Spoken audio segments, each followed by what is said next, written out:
मसीह में आप सबकी सलामती हो। खुदावन आपको बड़ी बरकत दे। वजह यह है कि आप रात के पहर में खुदावन की वर्शिप कर रहे हैं। बड़े ही खुशकिस्मत लोग हैं आप जो खुदा की हजूरी में पहुंचे हैं। और ये रात का पहर जो है खुदा आपको बरकत देने जा रहा है अपने कलाम के जरिया से, अपनी हजूरी के जरिया से, होली स्पिरिट के जरिया से। तो प्लीज अपनी बरकत को अपने ईमान से रिसीव करना है। तो मैं चाहूँगा खुदा के कलाम में से मेरे साथ निकालिए आज का जो सरमन होगा, ना कि जो दुआया जिंदगी है ना उसके ताल्लुक से आज हम सीखेंगे। तो मैं चाहूँगा पहला सैमुएल खुदा के कलाम में से उसका दूसरा बाब उसकी पहली आयत खुदा के कलाम में से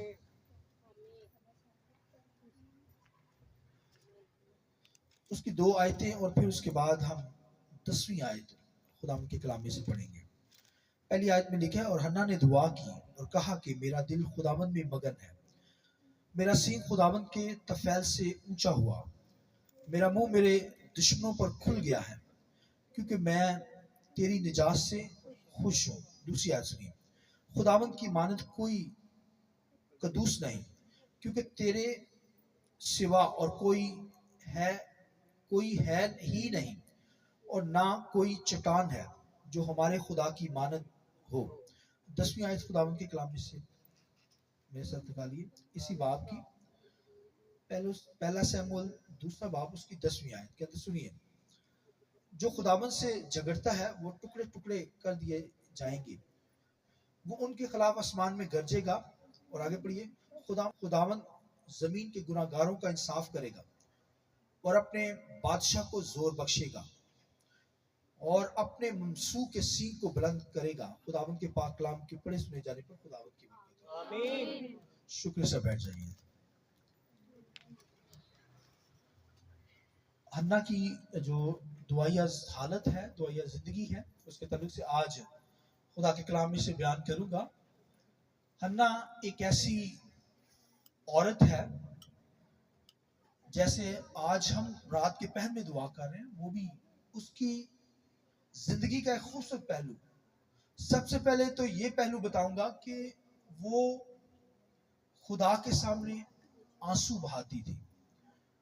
फिर ऐसी लेडी थी कि दुख के अंदर थी, कर्ब के अंदर थी, मुसीबत थी, ताने थे उसकी जिंदगी में, क्योंकि औलाद ना होने का दुख था उसकी जिंदगी में, और रोती रहती थी अपने घर के अंदर। उसके अंदर खूबसूरत बात यह थी, हन्ना के अंदर बहुत खूबसूरत बात जो मुझे लगती है कि वो हैकल के अंदर जाती थी। साल के अंदर एक दफा हैकल के अंदर जरूर जाती थी खुदा की हुजूरी में इबादत करने के लिए।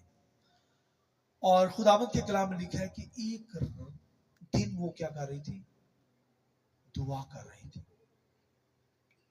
और इस कदर दुआ, मुंह हिल रहा है, आवाज नहीं आ रही। तो जो काहिन है वो कहता है इतनी देर से ये बंदी जो है बैठी हुई, मुंह हल्का सा हिल रहा है, आवाज आ नहीं रही, शायद ये औरत नशे के अंदर है। ये लफ्ज काहिन ने कहा। तो उसने कहा कि ऐ औरत अपना नशा उतार, यानी उठ खड़ी। उसने कहा, ऐ मर्द खुदा, खुदा के बंदे, मैं नशे में नहीं हूं, मैंने तो अपना दिल खुदावंद के सामने अंडेला है। हालेलुया। दुआ का मतलब सुनिए, दुआ का मतलब खुदा से बातें करना, और दूसरा मतलब जहां पर जो हन्ना समझी अपने दिल को खुदा के सामने अंडेलना, ये भी दुआ ही है। आमीन। उसके अंदर शायद आवाज ना हो, मगर दिल के अंदर ही जो अल्फाज कहे जा रहे हैं खुदा सुन लेता है। आमीन। हमारा खुदा इस कदर अजीम खुदा, जब हमारे दिल के अंदर ही आह होती है, आह निकले, खुदा सुन लेता है। हालेलुया। इतना खूबसूरत खुदा, बोलने की भी जरूरत नहीं। हन्ना तो नहीं बोल रही, उसने कहा, ऐ खुदा के बंदा, मैंने अपना दिल खुदावंत के सामने ही अंडेल दिया है। तो खुदा ने काहिन की जरिए से उसे कह दिया, औलाद के लिए दुआ कर रही थी ना, तो काहिन ने कहा जा आने वाले साल के अंदर खुदा तुझे बेटा देगा, आमीन। तो खुदावन के कलाम के अंदर लिखा है कि हालांकि उसका शोहर जो था जब रोती थी, दुख के अंदर थी, तो उसके शोहर की बात ये लिखी है कि शोहर जो था उसे डबल पोर्शन देता था, डबल हिस्सा देता था, फिर भी वो खुश नहीं थी। लेकिन जब खुदा के बंदा ने काहिन ने कह दिया कि जा आने वाले साल के अंदर खुदा तुझे बेटा देगा, सैमुअल देगा, तो फिर लिखा है वो उदास नहीं, उसके बाद फिर उदास नहीं हुई, और फिर खुदावन के कलाम लिखा अपने घर चली गई। और खुदावन के कलाम में लिखा है कि साल के बाद खुदा ने उसे बेटा बख्शा। उसका शोहर, क्योंकि साल के बाद वो हैकल में जाया करते थे, तो उसके शोहर ने कहा हन्ना चल हैकल में। खुदावन के कलाम में लिखा है वो नहीं गई उस साल के अंदर।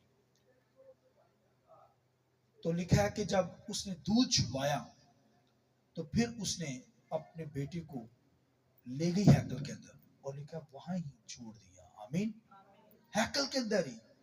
क्योंकि खुदावन के कलाम के अंदर लिखा है कि उसने कहा था दिल के अंदर यही अल्फाज, देखिए बाइबल के अंदर लिखे हैं कि खुदावन जो तू औलाद देगा ना तेरे लिए ही दे दोगे। जब खुदा ने उसे औलाद दे दी, सैमुअल दे दिया, फिर जब दूध छुड़ाया तो उस बच्चे को हैकल में लाई और वहां ही एली काहिन के पास छोड़ दिया। और अब उसकी दुआ सुनिए, हालांकि हर साल के अंदर आती तो जुब्बा बनाकर हाथों से सी कर लाती अपने बेटे के लिए। तो खुदावंद के कलाम के अंदर लिखा है कि जब वो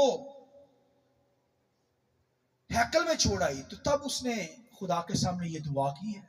सैमुअल, पहला सैमुअल दूसरे बाब के अंदर जब स्टार्ट होता है तो उसने तब दुआ की। वो जान गई कि जिसके पास खुदा यहोवा है उसके पास सब कुछ है। औलाद अगर है तो वेल एंड गुड, अगर औलाद नहीं भी तो अगर खुदा यहोवा ही उसके पास है तो उसके पास सब कुछ है। औलाद हो या ना हो ये बात नहीं है, बात यह है कि खुदा हमारी जिंदगी के अंदर हो, आमीन। यहोवा खुदा क्राइस्ट हमारी जिंदगी के अंदर आ गया तो सारी चीजें आपको मिलती जाएंगी। इसलिए बाइबल में लिखा है पहले ढूंढो तो उसकी रास्तबाजी, तो ये सारी चीजें तुमको मिलती चली जाएंगी। वो जान गई इस भेद को। अब उसने कहा कि औलाद तो पहले भी नहीं थी मगर अब दे दी, तो दे दी खुदा के घर में, अब भी नहीं औलाद रही, मगर जान गई कि खुदा ही पास आ गया तो फिर सब कुछ मिलता चला जाएगा। इतने ईमान पर खड़ी हो गई। और इस ईमान पर खड़े होकर दुआ क्या कहती है? सबसे पहले जो लफ्ज बोलती है वो कहती है मेरी रूह खुदावन में मगन है, आमीन। ये जो गीत गाया गया है ना, ये दुनिया के अंदर गाया जाता है, मेरी रूह खुदा में मगन है। हाँ जी, यही लफ्ज, ये भाइयों हन्ना का गीत है, हन्ना ने ये गीत गाया है।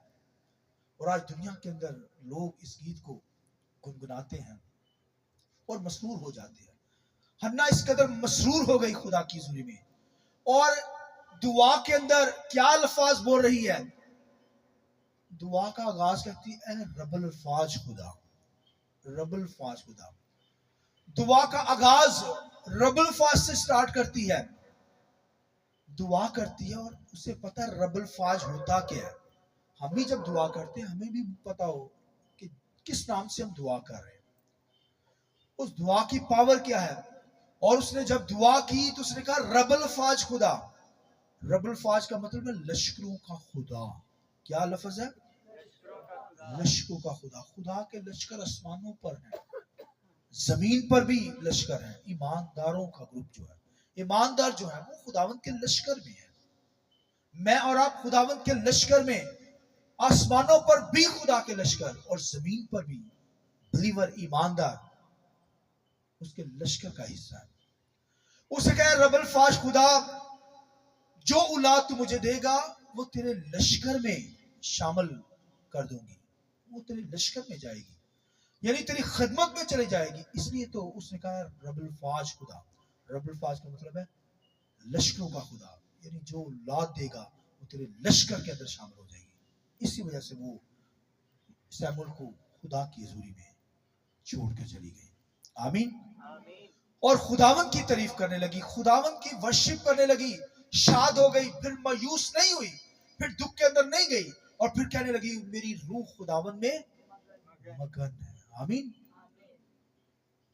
खुदावन की वर्शिप करने लगी और वो नबूवत करने लगी, फिर कलाम करने लगी। कलाम के अंदर 10वीं आयत के अंदर क्या कहती है कि मेरे सींग को खुदा ने बुलंद कर दिया है। आमीन।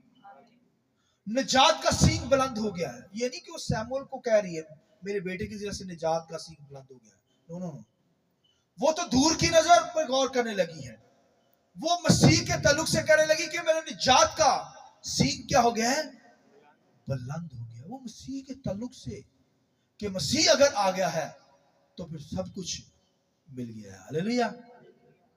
तो भाइयों, मसीह को जान गई इस कदर नबूवत के जरिए से कि मेरा सींग बुलंद कर दिया गया। अब देख, आपको पता है कि जो मुकद्दसा मां मरियम थी, उसने भी जब दुआ की, उसने कहा कि खुदावन, मैं खुदावन की बड़ाई करती हूँ। आमीन। उसने कहा मैं खुदावन की बड़ाई करती हूँ। जब दुआ के अंदर नबूवत थी, दुआ के अंदर वो कहती मैं अपने खुदा की बड़ाई करती हूँ कि उसने मेरी पस्त हाली पर रहम कर दिया। हालेलुया। हालांकि उसकी जिंदगी के अंदर भी खौफ नहीं था, बदनामी का खौफ नहीं था, संसार होने का खौफ नहीं था। ऐसी औरतों को तो संसार किया जाता था जिनके ऊपर ऐसे अल्फाज होते थे, मगर होली स्पिरिट उसके साथ था। आमीन। वो खुदावन की बड़ाई करती है, खुदावन की तारीफ करती है। वो जान जाती है, वो समझ जाती है कि मसीह जब मेरी जिंदगी के अंदर है तो मुझे कोई हाथ नहीं लगा सकता। हालेलुया। हन्ना ने भी जान लिया कि क्राइस्ट मेरी निजात का सींग बुलंद कर दिया गया है, अब दुश्मन मेरा कुछ बिगाड़ नहीं सकता। मरियम भी जान गई, और खुदावन के कलाम में लिखा है, यूहन्ना का जो बाप था जिक्रिया खुदावन के कलाम में लिखा है हैकल के अंदर बखूर जलाने के लिए आया हुआ। बखूर का मतलब दुआ करने के लिए आया हुआ है, और लिखा है कि दुआ ये कर रहा है कि खुदावन तू मुझे औलाद दे। और खुदा के कलाम में लिखा है कि खुदा ने उसे भी बेटा बख्शा, यूहन्ना, और उसने भी कहा कि खुदावन तूने मेरी निजात के सींग को बुलंद कर दिया है। आमीन। निजात का सींग बुलंद कर दिया है, वो भी कहता है जिक्रिया। और खुदा के कलाम में लिखा है, मकाशवा की किताब में लिखा है कि क्राइस्ट के ताल्लुक से लिखा है वो 7 सींगों वाला बर्र है। बोलिए आमीन। निजात का सींग क्राइस्ट के ताल्लुक से लिखा है, मसीह के ताल्लुक से लिखा है कि वो 7 सींगों वाला बर्रा है। हालेलुया। कामलियत उसके अंदर है, वो कामल जो है वो खुदा है भाई, कामलियत उसके अंदर पाई जाती है। और खुदा के कलाम के अंदर लिखा है, वो भी जिक्रिया भी यही कहता है, मेरी निजात के सींग को खुदा तूने बुलंद कर दिया। यानी मेरा निजात देता क्राइस्ट है, मसीह है। जब वो मेरी जिंदगी के अंदर सब कुछ मुझे मिलता चला जाएगा। आमीन। और लिखा है कि उसके बाल नहीं काटे गए। जो खुदा का नजीर होता था ना, जो मन्नतों के जरिए से लिया जाता था बच्चा, अब नहीं, उस वक्त मन्नत मानी जाती थी। खुदा तू मुझे देगा, तेरे लिए दे दूंगा, ये मन्नत है। खुदा कहता मनते ना मानो, अगर मांग ली तो फिर जल्दी करो उसमें। और खुदा के कलाम में लिखा है कि ये मन्नतों से जो बच्चा मांगा जाता था ना, वो खुदा का नजीर कहलाता था। अजते कोई खुदा से मन्नत मांगते हैं तो उनके अंदर मंगता ही ना पा देते, उनका ना ही मंगता। और मैं तो पिछले दिनों के अंदर कुछ एक शख्स के साथ मिला, वो कहता भाई मनता ना मिल लिया है, गैर कौम का शख्स। और फिर उसने थोड़े पैसे इकट्ठे करके कहता मैंने इतने साल उसे क्या करने, कपड़े पहनाने, मांग कर।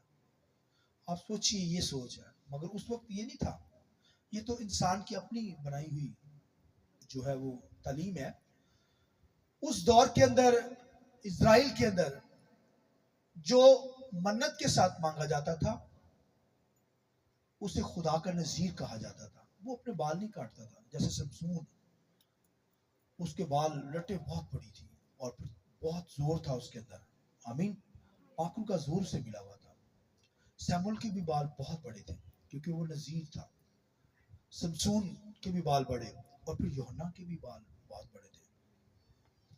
اس وقت خدا کے نذیر ہوتے تھے، منتیں مانی جاتی تھی، اب نہیں ہے، اب تو ہم خدا کے بیٹے اور بیٹیاں ہیں، آمین۔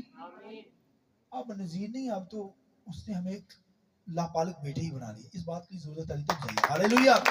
اب تو اس کے بیٹے بیٹیاں بھائیو، اب تو خدا کا جلال ہماری زندگیوں میں نظر آئے، بڑے بڑے وال نہ نظر آئے، اور چیزیں نظر نہ آئے، بلکہ خدا کا جلال ہمارے ذریعہ سے منعکس ہو، آمین۔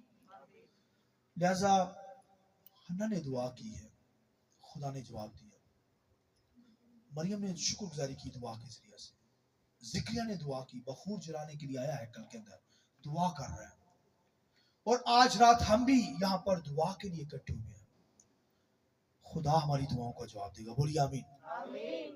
جیسے حنا کی دعا کو سن لیا گیا، مریم کی دعا کو سنا گیا، زکریا کی دعا کو سنا گیا، اس طرح آج خدا ہمیں سرفراز کرے گا۔ ہماری بھی نجات کا سنگ کرائسٹ ہے، وہ سر بلند ہو چکا ہے، آمین۔ ہمیں خداوند کی تعریف کرنی ہے، مانگیں گے جو کچھ مانگیں گے خدا دے گا، ایمان رکھو کہ جو کچھ مانگا ہے تمہیں مل گیا ہے، وہ تجھے خدا دے دے گا۔ تو مانگنا کہاں سے ہوتا ہے؟ منہ سے مانگا جاتا ہے، اس لیے مانگو تو تمہیں دیا جائے گا، ڈھونڈو گے تو پاؤ گے، دروازہ کھٹکھٹاؤ تمہارے واسطے کھولا جائے گا۔ مانگنا پڑتا ہے، ڈھونڈنا پڑتا ہے، مانگیے خدا دے گا۔ عمر مانگنا چاہتے ہیں عمر دے گا، لمبی عمر مانگنا چاہتے ہیں خدا دے گا۔ کہ میں مرنا نہیں جلدی، نہیں مروں گا، کو میں زندہ ہی آسمان پر اٹھایا جائے گا، ہنوک کی طرح زندہ آسمان پر اٹھائی لی جائے گی۔ ایمانداروں سے بات کر رہا ہوں، دنیا داروں سے نہیں۔ تو خدا کے ساتھ چلیے، جیسا کہیں گے خدا کرے گا۔ دعا کیجیے، دعا جو بھی کریں گے خدا سن کر جواب دینے میں قادر ہے۔ کاروبار چاہیے کاروبار دے گا، تندرستی صحت چاہیے خدا دے گا، آمین۔ آج ہم دعا کریں گے، خدا ہر چیز دینے میں قادر ہے، وہ حنا کی طرح ہمارے نجات کے سنگ کو بلند کرے گا اور ہمیں سرفراز کرے گا۔ اس کلام کے وسیلے سے خدا مجھے اور آپ کو بڑی برکت دے۔ آئیے تھوڑی دیر کے لیے اپنے سر کو جھکائیں گے، آئیے کھڑے ہو کر دعا کرنا شروع کریں۔ میں آپ لوگوں کے لیے دعا کرنا چاہتا ہوں۔